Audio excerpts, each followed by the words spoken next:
everyone, it's Kate, founder of Corporate Women Unleashed. Excited about our broadcast today. I want to talk about one of the number one secrets to really understanding burnout and how to free yourself of the gilded cage. All right, so if you are a successful professional woman, you know who you are. You have reached a point in your career where you should, quote unquote, have it all. Success should be easier now, and it's feeling harder, right? Like the well-being is not there, the freedom, the flow, that sense of ease is missing. And one of the fallacies or the, I think a double-edged sword that a lot of us women deal with is emotion. When we think about what easy street was supposed to feel like what success was supposed to feel like, it was supposed to feel easy. You feel confident, you go into work, you have this big job that you've worked very hard for, you've gained tons of experience, you've paid the price, and it should be giving you benefits. So financially, the benefits are there from a security standpoint. That's wonderful. There's probably impact that you have. It feels really good to have that impact and do something where what you do matters. You're no longer standing at a copy machine or whatever it was right out of college, right? And so that feels good. However, a lot of times what it also feels like is a lot of stress and pressure to continue to prove yourself, to keep that seat at the table, to just get through the workflow and get the work done. It just keeps piling on. And here you are in these more senior levels. You've worked so hard for this dream career, and it's tougher than ever. And that's when the gilded cage comes in, right? You're damned if you do, you're damned if you don't. If you step away, there goes everything you've worked so hard for. Your big, huge, 200K plus paycheck or whatever. Your the freedom that comes with that. That's money is not like we're a bunch of money grubbing, selfish people, but there's freedom with that, right? You're not stressed out about paying the bills. You're not worried about where the kid's college fund is going to come from. You can go out and buy a pair of blue suede shoes if you want and not have to stress out about it. So that's really nice. And having to go back into a career or a step down in your career where money becomes more stressful, that's not that you're trading one stress for the other, right? And so it feels like this constant trade-off, the gilded cage. Am I going to walk away from the gold, and then miss out on the gold, or am I going to stay in the cage, right? And what I want to do is I want to teach you how to keep the gold and ditch the cage. Ready? All right. So a big thing I want you to remember is that when we talk about the gilded cage, we're talking about this feeling of constantly being under pressure, stressed, which then translates into being bitchy in your home life or absent in your home life or exhausted in your home life, too tired to work out, too tired to prep a healthy meal, too tired to hire someone to prep you a healthy meal, too exhausted to really be patient with the people we care about, falling asleep before your partner says, hey, let's watch a movie tonight. And man, at 6 p.m. when they ask you that sounded great, but by the time 9 or 10 o'clock rolls around, you're just like zonked and out, right? We didn't create all this success to go to bed at 8:30, just to get up at 4, to dive into the emails early and get up and do it all over again. Right, ladies? Okay. So a big piece of what is missing and what keeps you in that gilded cage is that emotional inconsistency. And this is the double-edged sword for women, because on the one hand, we're told, women are too emotional. This is why, women aren't, more prevalent at the top. Women, don't be too emotional. And so if you grew up like me in that era of pantyhose, we didn't show any emotion, like emotion bad. Like you don't let them see you cry. Don't let them see you sweat. Don't let them see you be a girl. On the other hand, so you can be this like an unemotional automaton, right? But then what happens is when we act with that as women, now we're bitchy. Now we're aggressive. Now we are unfeeling and uncaring. And it's just like, ah. So if you're emotional, then you're too soft and squishy and too much like a girly girl. If you're unemotional, you're an automaton and a bitch. Nice, right? Which way do you go? Feels a little bit like the gilded cage. You're trapped on either side. And so what I want you guys to consider is, instead of like this way or this way, this is my big thing. It's like, this is this way, the new way. Yay. What should we do? The little heart everybody does, right? So instead of unemotional or too emotional, emotion is actually something that helps you at the higher levels of your career. Yeah, it probably doesn't help to be crying at the coffee machine, or complaining a lot or something in the first, levels of your career. We also don't want to be crying at the coffee machine and complaining at the senior levels of our career. But what we do want to do is find a way to level up to where we live emotionally in relationship to what's going on in our career. Okay. And for me, as I went up in my trajectory very, very quickly, it was such a fast ascension that I emotionally certainly wasn't ready for that. And I had imposter syndrome at times. Oh my gosh, when are they going to find out I don't know what I'm doing? Because I didn't understand how to value myself for who I was. I was always defining myself by the output of my work and my emotional attachment to that. So I was criticized. You got a 5-star review, amazing raise, and there was one little line of criticism. I mean, that would have sent me into the 9th dimension of, spinning hell or something. It was just like, oh, I couldn't stand any criticism. Even though I would have told you, no, give me criticism. I love constructive criticism. I would have told you that all day long, but inside it really tore me up. I would find when I went into meetings, and if the meeting was lasting too long or people were like incessantly talking about things that were ridiculous, I'm like, look, I've already figured out the solution. Let's just get there. You people are annoying me.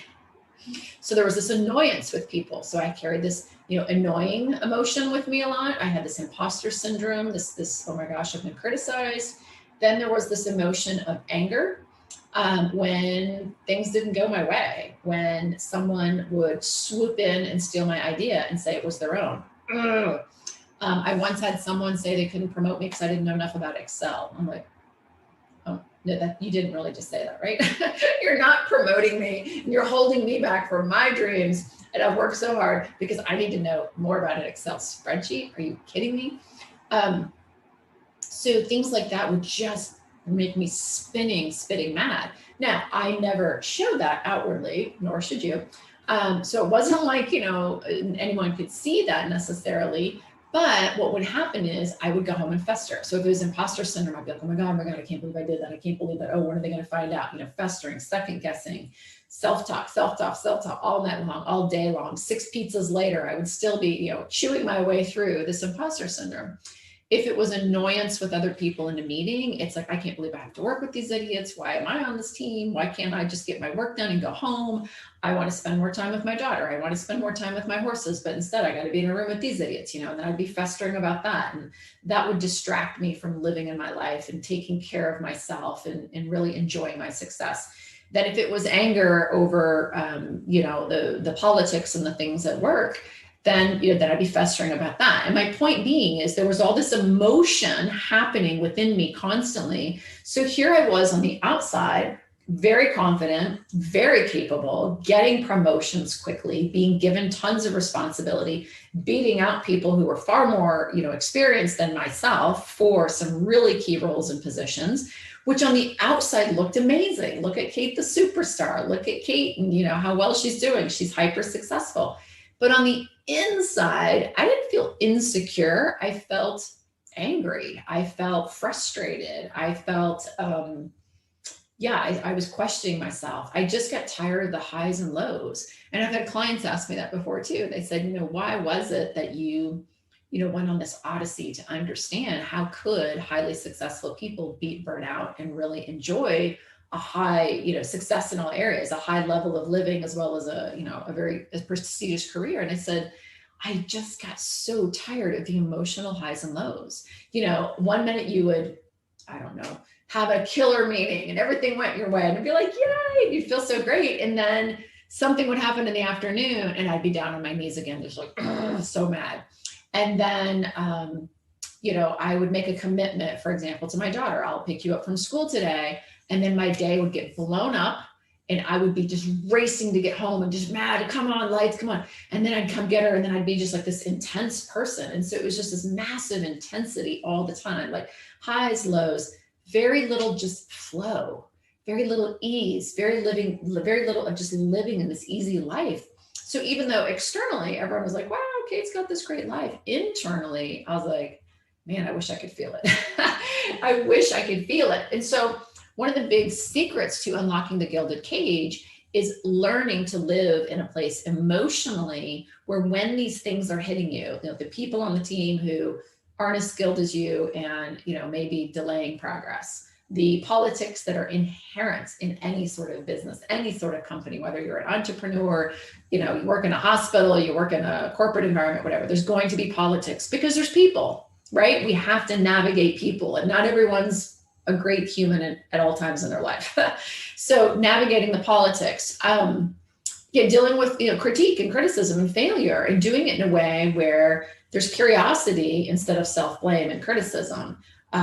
That's really so key, because if you think about what you're looking for, it's not like you're necessarily looking for more time. It's not that you're necessarily looking for less meetings. It's not that you're necessarily looking for boundaries. Yeah, that's part of it, but you're looking for feeling a certain way. I want to feel in control. I want to feel like life is easier. Emotionally, I want to live in a place where I just feel stable and content and vibrant and alive and certain. And think of some of those words. I don't know what they are for you, and maybe write them in the comments. Like, what are some of the language, the emotional words that you would choose to describe how you want to feel as a successful woman? I think confidence is one we hear a lot. And it's not that successful women aren't confident. It's, you're confident you can get the job done, but are you confident in your value? Are you confident that you can handle whatever comes at you? Are you confident in failure? Are you confident in criticism? Are you confident in handling the politics and the people in those situations? So I think confidence is usually a big one. I think emotional consistency is huge. I think joy and peace, just this feeling of just ease and peace, grace. I love that word, grace. Just walking through the world with grace, and you walk into the boardroom and something blows up and you're like, okay, cool. Let's talk about this, right? What's going on for you? And that's where, even as a woman, I think it's really powerful to invite emotion in, especially in an environment that is known for being unemotional. One of the things, as I began up-leveling where I lived emotionally and starting to understand how highly successful women process and attach emotion to our careers, and I was able to separate that and understand it so that I could then control my emotional state and bring emotion in when it really serves. And then when something was potentially a trigger, being able to very quickly see it as a trigger, process it, and go, okay, great. Now I can feel that emotion. I don't stuff it. I feel it, I process it, and 5 minutes later I move on, right? Maybe 10 minutes later, but it wasn't coming home with me. It wasn't blowing up my workout anymore. It's not like staying with me all night long where I'm losing sleep over it. That's different. That is the cage. When you are taking that emotion all throughout every aspect of your life, that's the cage. Does that make sense? So when you can process these things, allow for the emotion, process it quickly, and then come out of that and go, okay, great. Now I know why that triggered me. I understand myself well enough to see that. And now I can make a decision that's more objective and move on. And then what's really good is you get practiced at this. It's so fun to watch our clients do this too, as they get better at it. Over time, things that used to trigger them, like, oh, that guy that used to always, come up to me in the hallway and he would steal my ideas and then try to take credit. He came up to me in the hallway today and he said something, and I was just like, oh, and I had the perfect words, the perfect saying, didn't even bother me. And I just kept walking. Oh, I don't even get upset about these things anymore. That is freedom. Because now you can exist at a very high level in very high stress environments with, I don't care what's going on around you, whether it's, a very male dominant culture where, you're the only female or one of the few females. That's actually fun. You can bring emotion into a male dominant room. In fact, I love doing that. Guys, how do you feel about that? Wow. How's everybody feeling right now? Whoa, boy. It is so funny to watch how they react. And, what's really wonderful, I don't know about you, but I have the opportunity to work with a lot of men who really are in touch with their emotional side. And it's fun. They're almost like, oh, wow, Kate, thank you for helping us be human in this moment. And when we say, how do you feel about that? We're not asking someone to lay down and cry or to, have a hissy fit. You're not saying that. It's like, how does that feel? Does that feel great? Or are you nervous? Do you feel some apprehension? Are you worried? You're inviting in humanity into the conversation. And now it's not, I'm ignoring my emotion. I'm a automaton bitch, or I am super emotional. Oh my gosh, I can't believe you did that to me. And I hate her, blah, blah, blah. And that's that sort of out of control emotion, that venting emotion that everyone's so scared of and that people think women are always act like. it's really bringing up to this higher level, which is this intellectual level of emotion, which says, well, how do you feel about that? Let's process that. Let's work through that. Are you anxious about this? Are you nervous about that? Are you coming down hard on the team because of this or this? What are you worried about? Like inviting in a level of vulnerability that's powerful. That is the key to the golden cage, ladies. Like that is a sweet spot. And guys will do it. It's really interesting because when we've worked with men before, guys will do this a lot of times more naturally, believe it or not, because of the assumption, the stereotype is that men are just like unemotional and cold or, blah, blah, blah. I don't find that at all.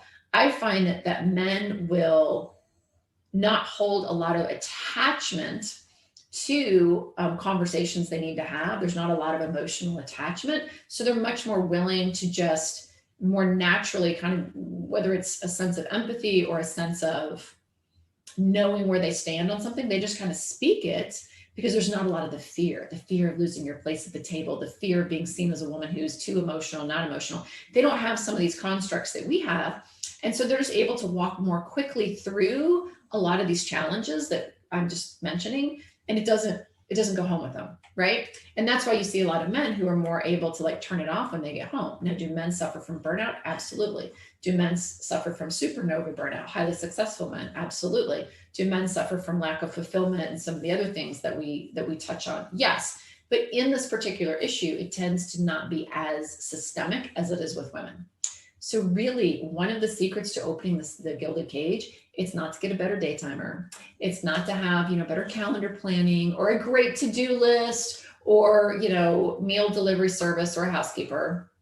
All of those things are wonderful. It's wonderful to have more boundaries. It's where you're living emotionally. And it's learning how to really expand your emotional resilience, but as well as your emotional honesty with yourself, understanding your triggers at a deeper level, especially as a high achiever, because we process things differently than the average Joe.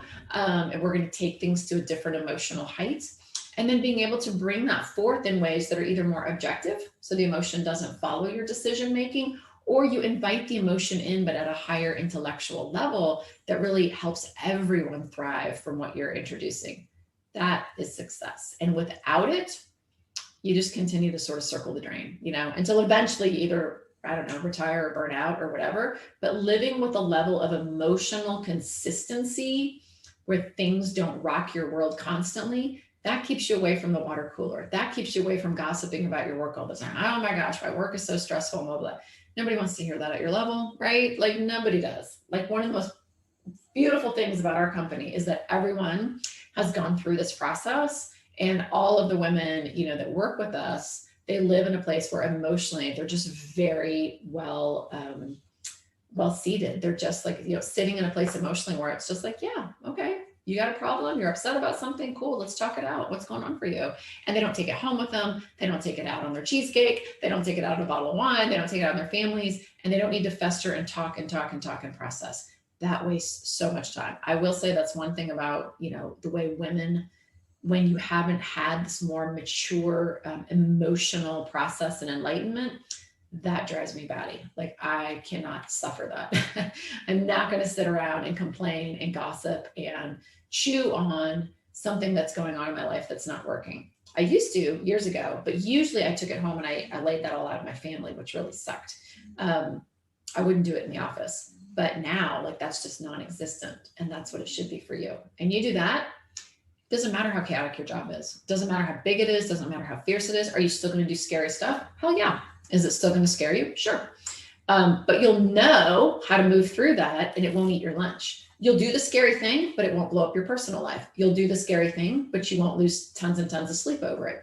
Will you still have people criticize you? Absolutely, guys. Like the bigger your career is, the more criticism you're going to invite. I get criticized all the time. I get people throwing tomatoes and eggs at me all the time. That's just part of it. But I'm not interested in playing to those people. I'm interested in playing to the people that hear this message and care and believe what I believe. And so when you have that emotional consistency internally, you're curious about the people, what is the saying? Hug your haters. You do want to learn from that, but it's not, you're not ducking from the eggs. Great. Throw the rotten eggs at me. I'd like to hear what you have to say. I'll listen to that. I will take that through my filter and decide if that's some great critique that I need to do something about or not. And meanwhile, I'll be outside in the backyard playing with my boys. You know what I mean? Like, that's what it should feel like, ladies. That's what it should feel like. We're not ignoring it. We're not, nor are we being controlled by it. That's true power.